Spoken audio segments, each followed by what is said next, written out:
Hello student, Vinita's Hindi class में आपका स्वागत है।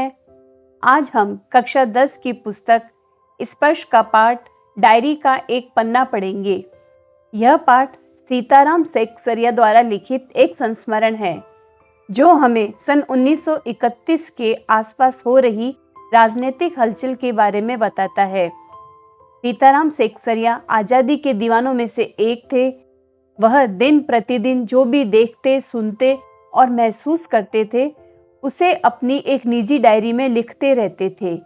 यह पाठ 26 जनवरी 1931 का वर्णन है जो खुद उन्होंने अपनी डायरी में लिखा था।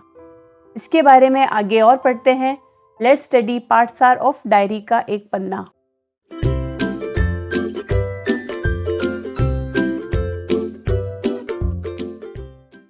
सबसे पहले पढ़ते हैं इसके लेखक सीताराम सेकसरिया का जीवन परिचय। सीताराम जी का जन्म स्थान नवलगढ़ राजस्थान था। इनका जन्म 1892 में हुआ था और मृत्यु 19 मई 1982 को। इनकी रचनाओं में स्मृति कण, मन की बात, बीता युग, नई याद और 2 भागों में एक कार्यकर्ता की डायरी प्रमुख रही है। इन्हें 1962 में पद्मश्री सम्मान से सम्मानित भी किया गया था। जीवन परिचय के बाद अब हम पढ़ते हैं इस पाठ का परिचय। इस पाठ में लेखक सीताराम सेकसरिया ने 26 जनवरी 1931 को कोलकाता में मनाए गए स्वतंत्रता दिवस का विवरण प्रस्तुत किया है। भारत में स्वतंत्रता दिवस पहली बार 26 जनवरी 1930 में मनाया गया था, परंतु उस साल कोलकाता की स्वतंत्रता दिवस में ज़्यादा हिस्सेदारी नहीं थी, परंतु इस साल पूरी तैयारियां की गई थी। लेखक ने स्वतंत्रता सेनानियों पर, विशेषकर महिला कार्यकर्ताओं पर कैसे कैसे जुल्म ढाए, यही सब इस पाठ में वर्णित है। तो आइए पढ़ते हैं इस पाठ में और अधिक आगे। सीताराम जी ने बताया है कि उस समय स्वतंत्रता दिवस की उत्सव की तैयारियां किस तरह की गई थी। बड़े बाजार के प्राय मकानों पर तिरंगा फहराया गया था। कलकत्ता के हर भाग में झंडे लगाए गए थे। ऐसी सजावट पहले कभी नहीं हुई थी।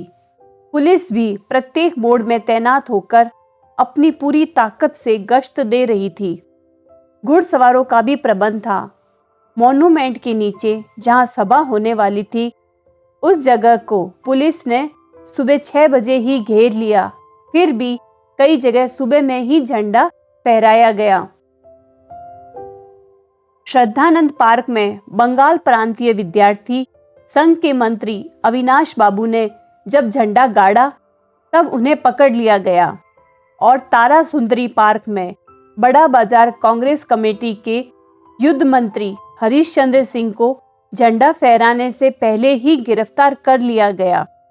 वहां मारपीट भी हुई जिसमें 2-4 लोगों के सिर फट गए तथा गुजरात सेविका संघ की ओर से निकाले गए जुलूस में कई लड़कियों को गिरफ्तार भी किया गया। मारवाड़ी बालिका विद्यालय की लड़कियों ने 11 बजे झंडा फहराया।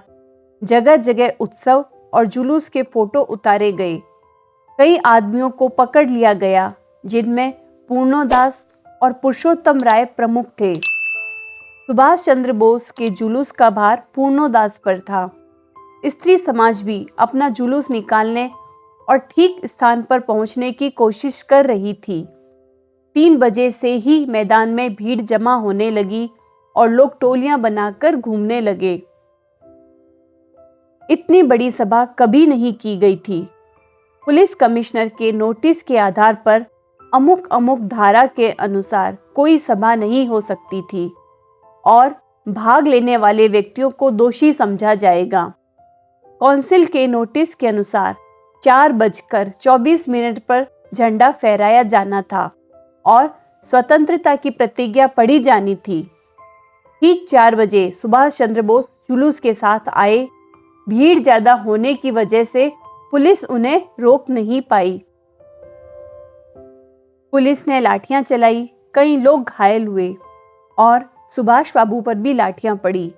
वे जोर से वंदे मातरम बोल रहे थे और आगे बढ़ते रहे। पुलिस भयानक रूप से लाठियां चला रही थी, जिससे क्षितिज चटर्जी का सिर फट गया। उधर स्त्रियां मॉन्यूमेंट की सीढ़ियां चढ़कर झंडा फहरा रही थी। सुभाष बाबू को पकड़ लिया गया और गाड़ी में बैठाकर लॉकअप भेज दिया गया। कुछ देर बाद वहां से स्त्रियां जुलूस बनाकर चली और साथ में बहुत बड़ी भीड़ इकट्ठी हो गई। पुलिस ने डंडे बरसाने शुरू कर दिए, जिससे बहुत आदमी घायल हो गए। धर्मतल्ले के मोड़ के पास आकर जुलूस टूट गया और करीब 50-60 महिलाएं वहीं बैठ गई, जिसे पुलिस ने पकड़कर लाल बाजार भेज दिया। स्त्रियों का एक भाग विमला देवी के नेतृत्व में आगे बढ़ा, जिसे बहू बाजार के मोड़ पर रोका गया और वे वहीं बैठ गई।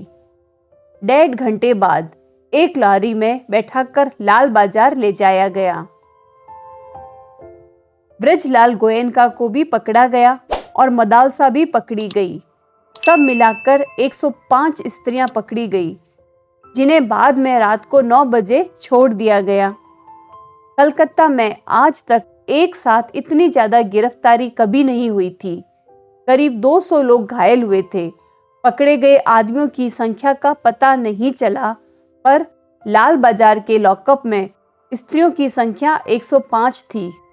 आज का दिन कलकत्ता वासियों के लिए अभूतपूर्व था। आज वो कलंक धुल गया कि कलकत्ता वासियों के यहाँ काम नहीं हो सकता। तो स्टूडेंट्स, इस पाठ में हमने पढ़ा कि हमें स्वतंत्रता प्राप्त करने में कितने संघर्षों का सामना करना पड़ा। यह पाठ हमारे क्रांतिकारियों की कुर्बानियों की तो याद दिलाता ही है, साथ ही साथ यह भी सिखाता है कि यदि एक समाज या सब लोग एक साथ सच्चे दृढ़ संकल्प से कोई कार्य करने की ठान ले तो हर असंभव कार्य संभव हो सकता है। इस पाठसार के बाद अगले वीडियो में हम इसके प्रश्नोत्तर करेंगे, तो हमसे जुड़े रहिए और हमारा चैनल लेट्स स्टडी को सब्सक्राइब करें। Thank you and all the best.